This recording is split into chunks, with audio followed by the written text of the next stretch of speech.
The timer node does exactly what you think it does.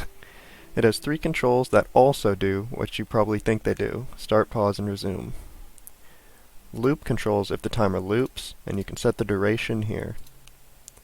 Elapsed outputs a number value in the format of time, but you don't have to put it into time. You can put it into any node you want, and it will default to 1 equals 1 second, 2 equals 2 seconds, then like a minute 40 would be 100 because it's 100 seconds, that type of thing.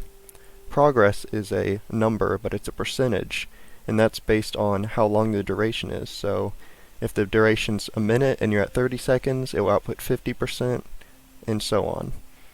Done outputs when the timer finishes, and you can set a value here, and it works like a built-in value injector. Here's an example of where I used a timer in one of my devices.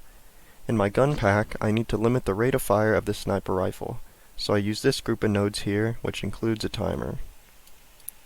The fire signal comes in through a gate, and it fires the plasma cannon right there.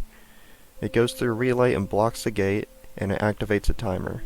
Once that timer is done, it allows the gate, so that means only a certain amount of signals can go through here at a certain amount of time, and that's determined by the timer.